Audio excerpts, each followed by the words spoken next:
तो सब्सक्राइब कीजिए कहानी पावर टीवी को। ये रही एक भूतिया कहानी, एक बुढ़िया और उसकी गरीबी के इर्द गिर्द बुनी गई है। गरीब बुढ़िया और सुनसान हवेली। बहुत साल पहले एक छोटे से गांव के बाहर एक टूटी फूटी सुनसान हवेली थी। गांव वाले उस हवेली के भी जाने से डरते थे। कहते थे कि वहां आत्माएं भटकती हैं। लेकिन उसी हवेली में एक बूढ़ी औरत अकेली रहती थी। उसका नाम था मैया।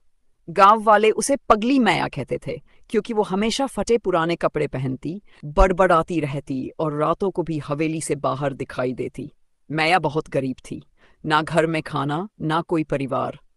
गांव वाले कभी कभी रहम खाकर उसे कुछ दे जाते, लेकिन कोई उससे बात नहीं करता था। कुछ लोगों का मानना था कि उसकी आंखों में कोई अजीब चमक थी, जैसे वो इंसानों की नहीं, किसी और दुनिया की बातें जानती हो। एक दिन गांव में एक नई लड़की आई। नाम था राधा। उसने सुना कि मैया के पास कुछ रहस्यमयी चीजें हैं, पुराने तावीज, दुर्लभ जड़ी बूटियां और शायद कोई छिपा खजाना। उत्सुकतावश राधा एक रात चुपचाप हवेली पहुंची। हवेली में घुसते ही उसे ठंडी हवा का झोंका महसूस हुआ। चारों ओर जाले और धूल थी। तभी एक कोने से किसी की धीमी फुसफुसाहट सुनाई दी।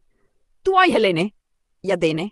राधा डर गई। सामने बुढ़िया मैया बैठी थी, लेकिन उसकी आंखें अब पूरी सफेद थीं, जैसे कोई दूसरी आत्मा उसमें बोल रही हो। तू लालच में आई है, लेकिन हर चीज की कीमत होती है।